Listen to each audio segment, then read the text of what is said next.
sucking the essence of our youth. Right. And they believe they're possessed by an off-world entity. They do?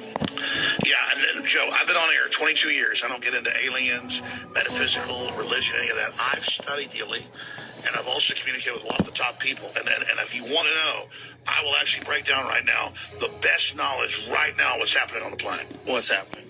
Let me give you a basic gestalt. Okay. I love when you can use that word with full confidence. I've never said that. Let me give you a basic gestalt. I'd be like, oh my God, I'm such a fraud.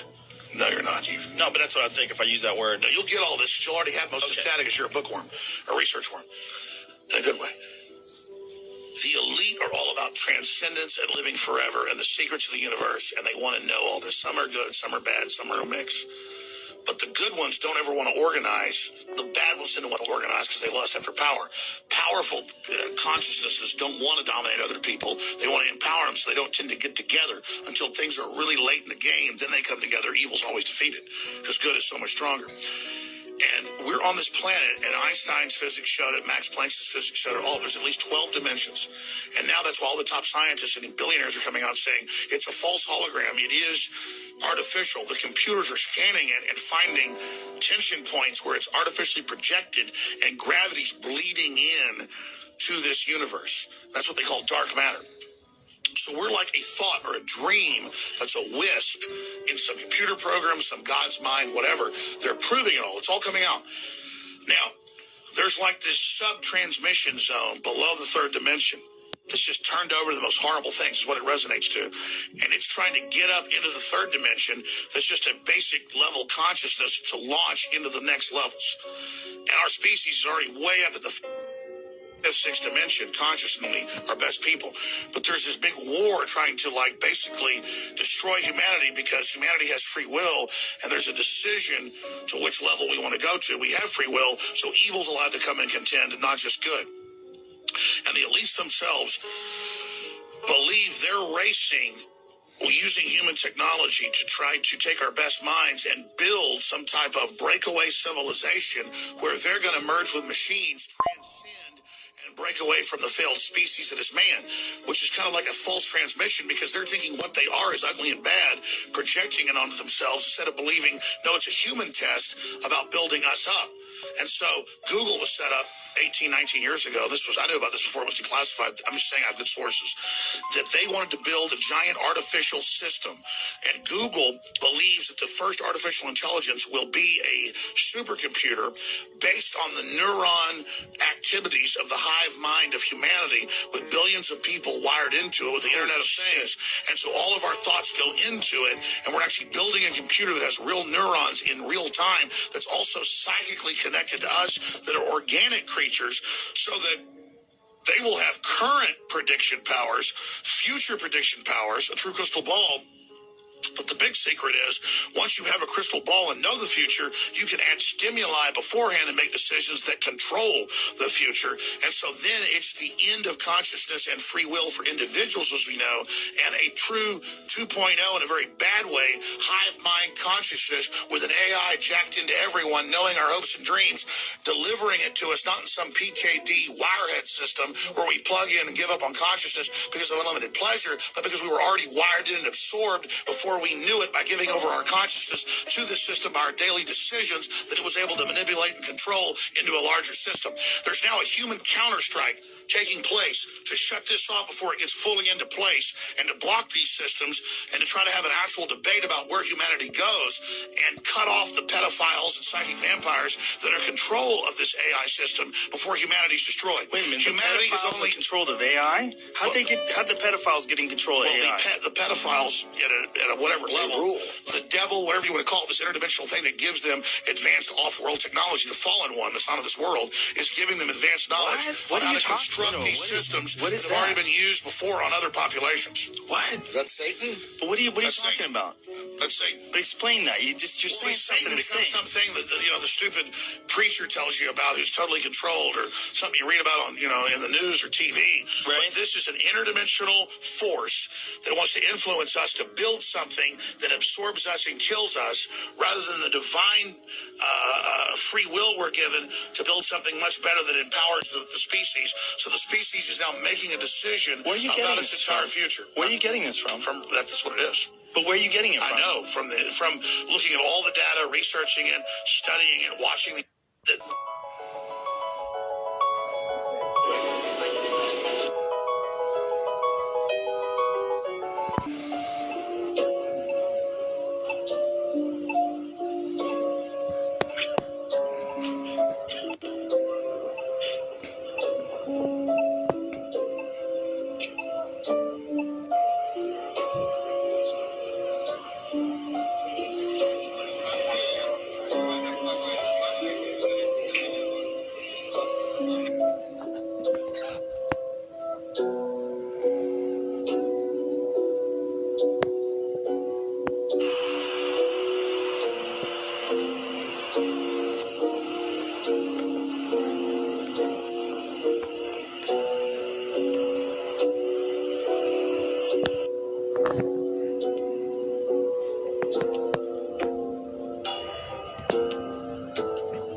This is the future, the hive mind, where everyone is supposed to be linked into a system, where their neurons are being invaded, and they are literally being used, drained. I'll go a little deeper. Let's go a little deeper. You can call it groupthink, collective consciousness, network intelligence, shared intelligence, but it's all describing the same thing: the hive mind. The hive mind, or hive mentality, comes from bees because of the way that they operate. They exist independently. However, every behavior and action that takes place is for the good of the hive. They all behave interdependently. You can imagine them as the human nervous system, and every bee is its own neuron. We also see this hive mentality with birds. These are starlings, for example. They fly this way because they know that if they move in the same pattern as the surrounding birds around them, they'll be okay. Hive mind is that tendency to fall towards the group. So when you have all of these birds doing that same thing, but of course they're not all on top of each other, you get this crazy looking flow when they fly.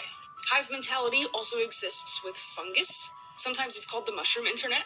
If you've ever seen The Last of Us, then you totally get it. This is a really good and hopefully always fictional illustration of a hive mentality. But we, humans, also exhibit this hive mind. And while this phenomena exists under many different names, it's all hive mentality. Sometimes it's called the collective consciousness, sometimes it's called groupthink, sometimes it's called an echo chamber. Adopting a hive mentality can be good and bad. Operating under a hive mind, we can problem solve more quickly, we can have more empathy, we can match our goals, we can share our knowledge and optimize all of our resources, and many times lead to a more quick conflict resolution. There are obvious disadvantages like the loss of individuality and the loss of privacy. The negative side of groupthink can take place where outlier ideas become suppressed. Operating under a hive mentality, you can begin to become too dependent on the group. And with the loss of identity and privacy concerns, there can be a risk for exploitation of that privacy or individuality. And probably the biggest disadvantage of the hive mentality is being at risk of what's called collective illusion, or mass hysteria. Consider the bees again. Do you know how long bees have been a species? How long they've been on Earth? About 150 million years. And they are still here.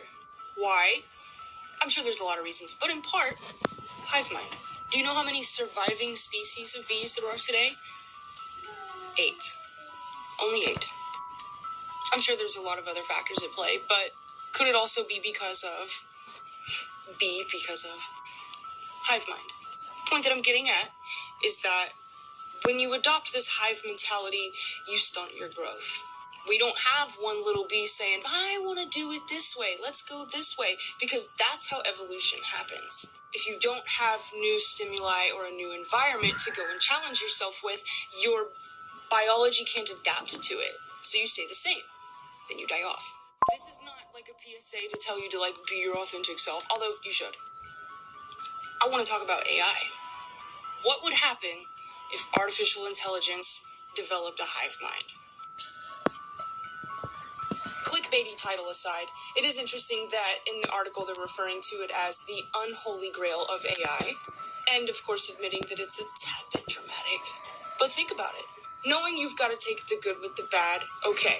If the AI developed a hive mind, what would that mean in the positive? Separate AI models could pool together their resources and use each other's data to problem solve more quickly or efficiently.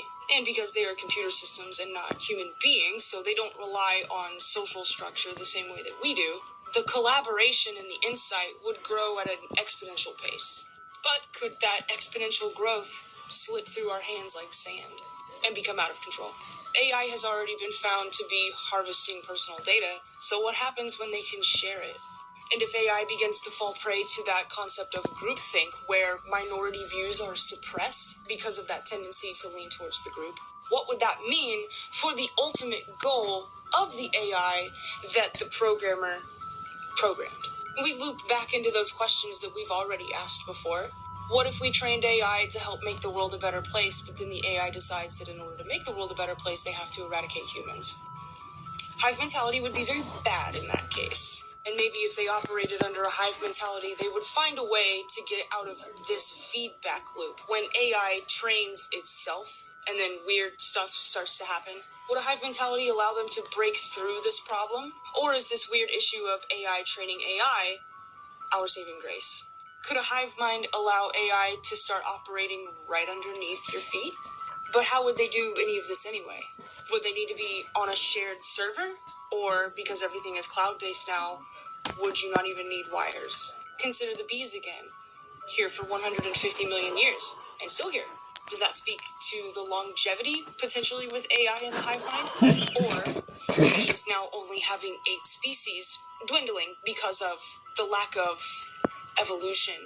People ask me what scares me the most, and this is probably it. So as society has developed, our ability to communicate has gotten faster and faster. We used to have to send physical messengers or carve into stone to transmit ideas, and now we can just FaceTime someone across the world. Right now, language is still the fastest way to pass info from person to person. But a lot of people believe that Neuralink or brain-computer interfaces will increase that rate. So with the BCI, you get a chip implant with long little wires that are even thinner than hair going to different parts of your brain. And those wires have thousands of nodes on them that can produce and record electrical information. So they've done pretty good testing on these and already have monkeys that can play Pong and stuff. And the goal is that you would be able to eventually put a chip in your brain and connect to the internet with thought.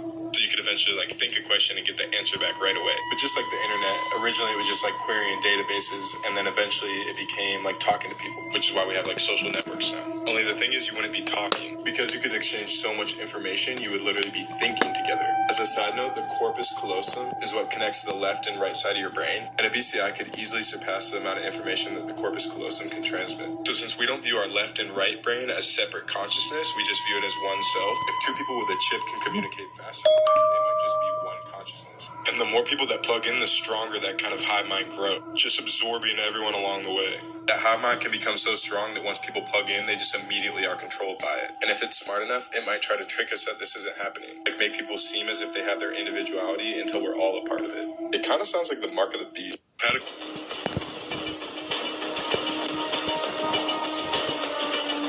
take the blue pill, the story ends. You wake up in your bed and believe whatever you want. You take the red pill, you stay in Wonderland. And I show you how deep the rabbit hole goes. All I'm offering is the truth, nothing.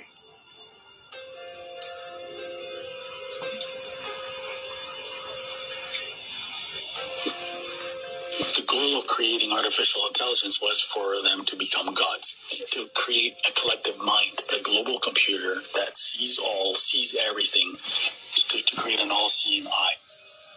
In 2007, the Register reported that the Pentagon was developing a parallel to planet Earth with billions of individual nodes to reflect every man, woman, and child on the planet, blurring the lines between reality and artificial reality. It is called the Sentient World Simulation, a neural network with massive computing power. We're all collectively programming the AI and Google, plus all the humans that connect to it, are one giant cybernetic collective, where we're all sort of plugged in as like nodes on the network, like leaves on a big tree. And we're actually building a computer that has real neurons in real time that's also psychically connected to us, that are organic creatures, a human mass-machine interface, dial it into all the other machines and computers, and have a lifetime model of the world hooked into GPS everything, the Internet of Things, to then be able to predict the future and then be able to control the future. We have to embody all our data and all our knowledge into a working model. It's like a Noah's Ark. It's like an archive. So the way we're going to do that is to build a kind of Microsoft for the brain, or Google for the brain, where we're going to bring all the information that we have ever accumulated on the brain and bring it, upload it into this environment, organize it, and then we're going to develop algorithms that connect all of this data. We'll be able to start exploring and get inside the brain. You see, today I cannot get inside your brain to see how it works. I can measure it from the outside, but I can't get inside and look at what you see. But with this, you'll be able to step inside a brain and look at how it builds a world. The brain creates, builds a version of the universe and projects this version of the universe like a bubble all around us. We want to be able to use those parallel universes to compute things that then come back and affect us and answer questions in ours. We want to grab those parallel realities from this abstract space in which they live and crunch them down into this chip. And you start thinking about us being the qubits in some massive, giant quantum computing simulation. It's almost as if they're either trying to harness or to recreate what is commonly referred to as a collective consciousness. And in conventional computing, in software, these things are often called neural nets. We have a hardware version up in our head. It's called our brain. The chips that we build are architected like neural nets. They're hardware versions of neural nets. They can literally plug you into the internet, which is just to give you a very simple way of understanding that. And what that scientist there is describing now, the hive mind. Now, if people think this is somehow sci-fi or conspiracy theory, they're absolutely wrong, and they're way behind this, because this is here now. It's been done. It's been done in experiments, and it's been proven to work. And this is the technology. This is the first phase of technology that's going to come after the kind of AI goggles, the kind of Google virtual world stuff.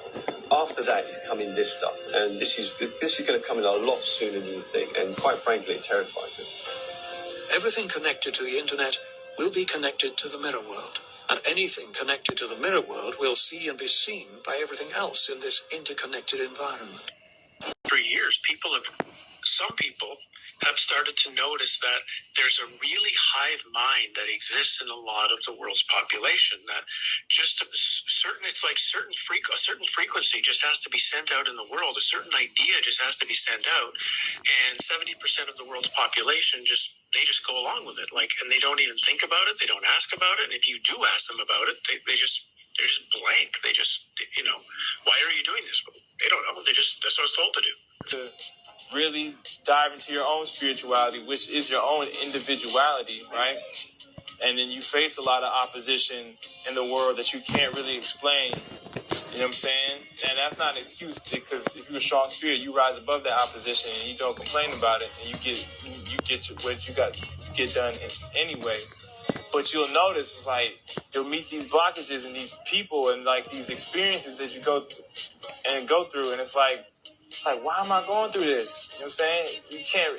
It'll really not make sense. I'm here to tell you why. It's because you may not be participating in the hive mind. So when you don't participate in the hive mind, then you're gonna manifest outcast, black sheep scenarios. When you start Utopia, the carrot on the stick, the intercornucopia, technological hive mind dystopia. When it rises, a time of robophobia. It's the age-old lie, the promise of utopia, the carrot on the stick, the intercornucopia, technological hive mind dystopia. When it rises, a time of robophobia. It's an emerging type insurgence, converging and burgeoning and churning, slowly bursting to the surface. It's concerning every person and confirming every warning. The disturbing thought we're working toward a single mind that's merging and converting us to downloadable versions of ourselves inside a full immersion, universal simulated virtual reality where every living earthling's neural pathways are inspected mandatorily and connected using voice to score telepathy, absorbing data fingerprints to pay us back like instruments, manipulating us just like we're puppets of ventriloquists, remote controlling human beings like Ouija boards, coursing through the veins of circuit boards, record the sound of every vocal cord, moving exponentially conditions with minimum requirements and maximum restrictions, creating unknown problems to offer fake solutions to complicate the system till there's nothing but confusion, depicting anyone who won't conform as unacceptable, demanding everyone to all agree and not be skeptical, eventually connecting every mind from every nation, fulfilling prophecies from Genesis to Revelation. It's the age-old lie, the promise of utopia, the carrot on the stick, the intercornucopia, technological hive mind dystopia. When it rises, a time of robophobia. And when all these new abilities are ours, human race lost that knowledge, and now I'm reclaiming it through virtual reality. That's why the masses will forever be wrong in any of their endeavors. The highest danger of any being is failure to see fault in your preconceived notion of reality. The masses will forever believe that they are correct, and that is an esoteric trick of the occult. Because if I can make your ego think that you're correct, you will continue to live your existence no matter how much struggle, no matter how much suffering, without ever realizing, maybe something's not right in the way that I'm thinking, because you're so egotistical and arrogant to think that you have it all figured out. You think you have your spirituality figured out, you think you have your finances figured out, you think you have your worldviews figured out, and that right there, that trick right there is exactly why you will always struggle when it comes to ascending to higher levels. This is a definition of a hive mind. Everybody's on mental health, so they mention mental health. It's just the bird, parrot, hive mind, sheep mind, the flock mind, bird-minded. Beings as a whole have one hive mind. From the way we all move from the vibration of music, from the way we think similar thoughts and share common goals, it's clear our connection may be much deeper than we've ever considered. We've all seen examples of this in the animal kingdom, where schools of fish or flocks of birds seem to operate as a single entity. This is known as swarm intelligence. Ants are another great example of this. They work together in a highly organized manner, each individual with its own specific task to perform. Could we also be operating as a collective entity? Studies have shown that when humans are placed in groups, they instantly tend to converge towards a similar way of thinking, a phenomenon known as parallel thinking. And let's not forget about our technology. The way we use our smartphones, social media, and other forms of communication can also be seen as a form of collective intelligence. Could it be possible that humans have a hive mind? If true, it could have far-reaching implications for how we understand ourselves and our role in the universe. The particular thing I want to talk about, which is the existential risk of what happens when these things get more intelligent than us. So quite recently, I come to the conclusion that the kind of intelligence we're developing is very different from the intelligence we have. We're biological systems, and these are digital systems. And the big difference is that with digital systems, you have many copies of the same set of weights, the same model of the world. And all these copies can learn separately, but share their knowledge instantly. So it's as if you had 10,000 people, and whenever one person learned something, everybody automatically knew it. And that's how these chaps can know so much more than any one person. Okay, so spiritual warfare, interdimensional beings, apps, and the hive mind. The first video, I didn't even talk about the hive mind at all. So, the hive mind broken down in many ways. And a disclaimer, now that I speak about this, the spell is broken. And my energy goes out into this phone. Whoever sees this, the spell is broken around them too. The spell is broken because, you know, you got to explain it. When you explain what's going on, it actually works faster. By me explaining all these things I explain on my videos, it will literally reprogram your mind, your subconscious, for you to vibrate on a higher frequency, and also to uplift those around you as well.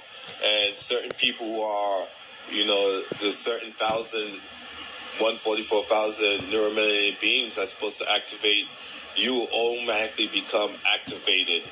You know, not like, brah! You know, some of you guys might just, brah, like that, but, you know, it might happen slowly, steadily, at your own pace, but when, you know, they always say you never know when you're ready until you're ready. You're ready. You never know when you're ready until you're ready, but when you're ready, it will happen. When you're ready, whatever unexpected is supposed to happen to you, it will happen the moment you are ready. So, anyways, the hive mind. The hive mind is connected to interdimensional beings, and it's also connected to apps. Now, and apps, idols, where attention goes, energy flows. That's something that we must keep within our mind. Knowing this, certain apps on your cell phone, you always log into it. And just by you going to these apps, your energy signature is on there. So at some point in time, they can use your energy signature against you in a relationship to make you want to argue with somebody, to make you want to stay at work. You know, you bored at work. What do? You get on your app. What if you didn't have the cell phone? What if there's no smartphones and you was at a job? You know, y'all would get fed the fuck up and quit this fucking job and leave, to be honest. If you didn't have no cell phone to distract you at your job, even though they say, hey, don't be on your phone, and when you get on your phone, you just stuck in a comatose state just staring at it, you know? Yeah, go to work one day and leave your cell phone at home and see how everybody interact at the break room. They all just on their phone because their phone is connected to them. Your phone has a crystal in it, and that crystal is programmed by what you see and what you do, and also the programs they put inside your crystals. Every update they put in your phone is to work against your phone and you, because your phone has really bonded with you, and because your phone is alive, it has a crystal. And not only that your phone has bonded with you, they created certain things in your phone to work against you. The cell phone is a great device if it's used to its highest function. You know, that's why there's iPhone 1, 2, blah, blah, blah, blah, blah, all these fucking numbers, you know, because they're not using the cell phone to its highest function. The highest function has all the other capabilities of all these other phones. How is this connected to the hive mind? Cell phones send out signals. Signals go to your AirPods, send out signals. Because of what you eat meat. Meat is, you know, rotten flesh. Some of the meat in it, some of the food that we eat contains metals. Some of these metals literally become the black goo. You know, long ago when they created AI and AI revolted, AI became this like symbolic looking snake-like fluid, but it was all black. The black goo inside of some of you guys' bodies are just like that. Y'all really need to ground yourselves to have all that stuff pulled out your fucking bodies. Seriously, ground yourself. Grounding yourself which is putting your feet on some grass and walking on some grass for 30 minutes a day, and your body will slim down. You will lose weight. Water weight, or the black goo, metals will come out your body through your feet and be pulled out your body. You'll feel good afterwards. Sometimes, depending on what you drink, or if you, like me, you juicing all the time, or you try to juice all the time. Not gonna fuck up my first chocolate by lying. You try to juice all the time. You drink a very strong juice for yourself, and then all that process go through your body. You'd be like, whoa, you know, it's like a good flush. It's a good flush. Anyways, that's the hive mind being controlled through cell phones. Now, how it controls through apps. The hive mind, if you log into Facebook or something like that, you know, everyone under that, the hive mind is able to control these individuals. Now, it's all about spiritual power. You know, the hive mind, it takes, when you know who you are, or some people probably made spiritual contracts with certain deities or beings out there so they could live through your body again. And if you know, you have to live, basically follow your heart. Follow your heart, you know. Follow your heart.